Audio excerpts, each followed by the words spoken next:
Түркістан саясий партиясының суроо Турсунбай Бакир уулу тууралуу суроо.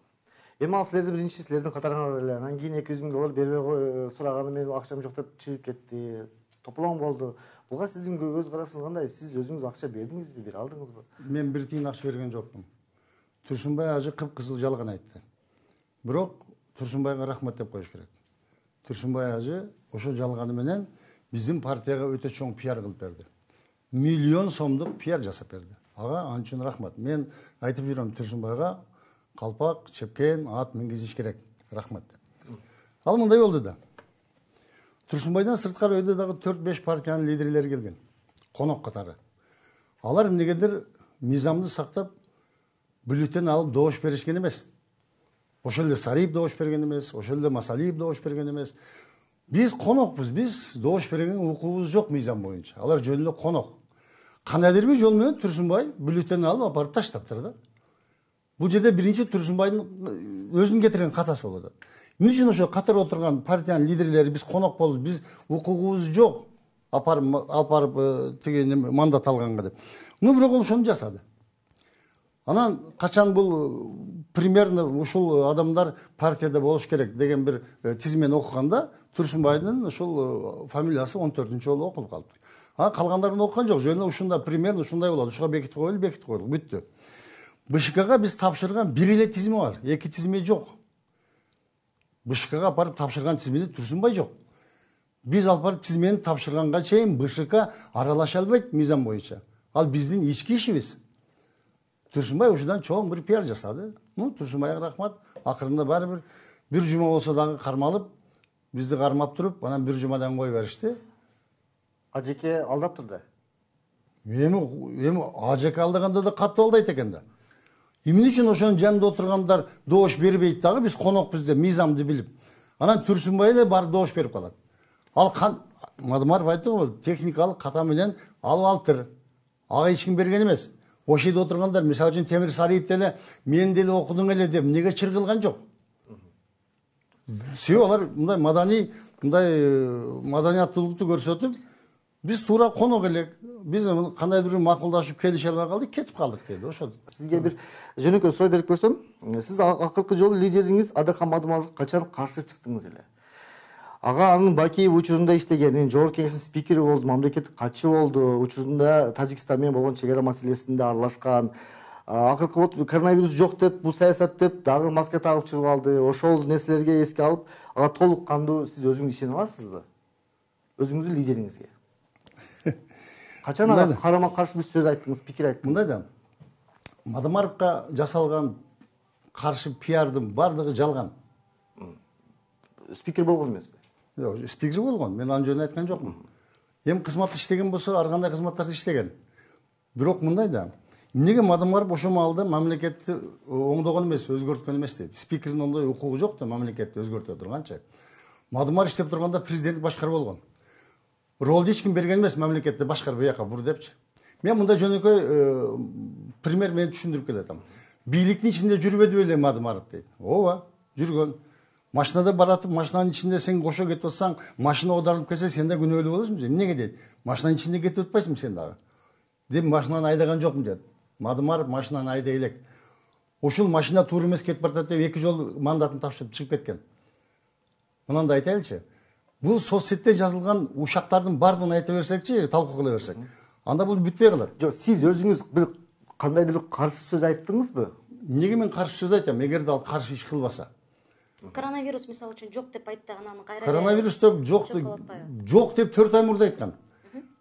Бул жок азыр бизде, токтоткула деп. 4 айдан кийин коронавирус келди. Эгерде экөөнүн айырмасын карап көрсөңөр, качан келгенин? Ошондо билебиз. Жок, мен эгерде жазындасы мындай болуп атат да, силер суроо. Жазындасы Мадымаров кар жок десе, кышындасы сүрөтүн тартып алып кар бар экен го, эмнеге жок деп айтты. Мен түшүндүрүп коем суроонун себеби акыркы 2015-жылы сиздерге 135 миң адам добушун берген. Мадымаров үчүн 135 миң адам добушун берген. Ошол 135 миң адам Мадымаровго ишенген адамдар. Анын сөзүн сөз кылат. Ошол Мадымаров бул жок коронавирус десе, ошо 135 миң адам ишенсе керек деп ойлойм да мен. Бул киши айтат, бул чынчыл киши эле деп анан кийин ошол коронавирустун жайылуусуна бир себепкер болуп калбадыбы деп атам да мен. Жок. Эмнеге? пенде деген жаңылады, биз жаңылуучубуз өзүчү. Рахмат чоң. Бүтүн Кыргызстан саясий партиясы эгерде азыр кандай канчалык болуп атат азыркы шайлоо? Өзүңүз деле айтып кеттиңиз буга чейин. Өтпөй каласынан баштап. Жок.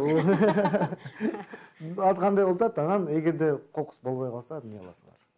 Айттым го, 100% мыйзамсыз аракеттер менен башталып атат бул. Мунун аягы жакшы күтпөйт. Мен баягы бир программада да айттым эле. Айленайын укук коргоонда шайлоо БШК каякты карап атасыңар. Мыйзам бузулуп издештин кереги жок. Азыр айылга барсаң, ким паспорт чогултуп атат десең, Касым ака деп айтат. Акчаны ким берип атат десең, Шарипе жиберип атат дейт. Мен айылдарды кыдырып жүрөм. Муну көрбөйт абы, көргүсү келбейт абы. Мен башка айылды коеюн, өзүмдүн айылымда Сабай деген айыл бар мына Ташкентте. Бүтүн айыл биз залогтобуз деп атат. Ал кандай залог? Кандай залогдор?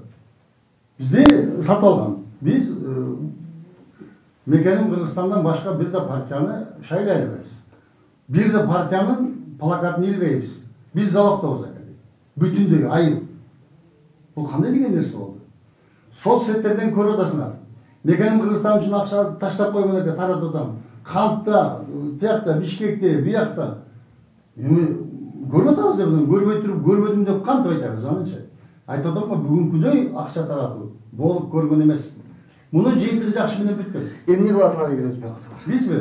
Эгер ушундай мыйзам бузуулар менен бара бере турган болсо, буга кандайдыр бир чаралар колдонбой турган болсо, бизден башка дагы талапкер партиялар толтура.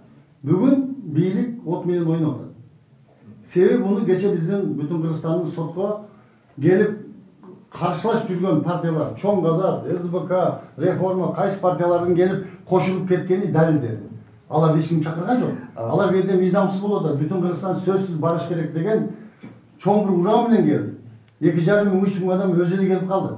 Эгерде шайлоо бүткөндө шайлоого чейин мына мыйзам булар токтобой турган болсо, бул аягы жакшы менен бүтпөйт.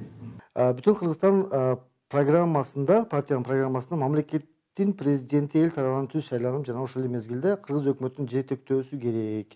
Ошону мамлекеттик каражаттарды үнөмдөөдөн тышкары башкы органдардын ишин эффективдүүлүгүн жетиштүү деңгээлде жогорулаткан, аткаруу бийлигинин бирдиктүү системасын камсыз кылган бир мамлекеттик аппарат түзүлөт деп атасыңар. Бул бир айрым бир мамлекеттерге окшоп бир диктатурага алып келбейби? Бизде мындай да, бирдеме болсо өткөн президенттерди айтып эле биз көргөнбүз, алып келет дей берет да. Бул туура эмес. Мына болуп тур мына диктатура деп Тажикстанды алайлык, жаныбыздагы. Ким барып көрүп келди Тажикстандын кандай өнүгүп атканын? Барып келгенбиз. Өтө жакшы өнүгүп атат. Өзбекстан өнүгүп атат. Казакстан өнүгүп атат. Ошолордон биздин экономикабыз бир топ жыл аркада калды. 10 жыл граждандык согуш болгон мамлекеттердин аркада калдык. Барып көрүп келсеңер билебиз ошончу. Hiç korkuşun gereği yok. Biz hazır buna diktaturaga алып келет, президенттик башкаруу, бир адамдын башкаруусуна алып келет. Азыр эмне башкаруу болуп атабыз? Сиз Тажикстан мисалы келдиңиз, менин кесиптешим бир суроо узатты сизге. Ошондой чоң проекттерин жүргүзгөн Тажикстан өзүнүн бир айрым жерин алдырып Кытайга чыга эмне дейсиз? Кыргызстан эле алдырган турабыз, биздин айрымыбыз канча Тажикстандан. Тажикстан алдырып койду, биз жакын алдырабыз. Азыр макулсузбу ошого? Жок. Ал закондун келишимин мен кол койгон эмесмин, макул болгон эмесмин, бирок парламент ошол келишимди ратификациялап бекитип берген да. Кытайдан алган карызды биз убагында төлөбөсөк алып койт биздин жерлерди. Аны бүгүн Кыргызстан эли бардыгы билет. Тиги Папанга барып тоого чыксаң, аксакалдар сурап атат. Кытайдан алган карызды мамлекет качан төлөйт экен? Эртең алып койсо эмне болот экен деп чалдар суроо берип атат. Се ошо келишимдин кандай түзүлгөнүн билет. Биз ал келишимди мамлекетке каршы кылмыш келишим түзгөн. Ошол мына парламент. Демек Тажикстан бизге мисал эмес. Жок, негизи мисал деп айткан жокмун. Жөн эле өнүгүүн жагын айтып атам. Алар өнүгүп атат ошол системада. Биз өнүккөн да жок, биз ошо жерди алдырган турабыз азырчы.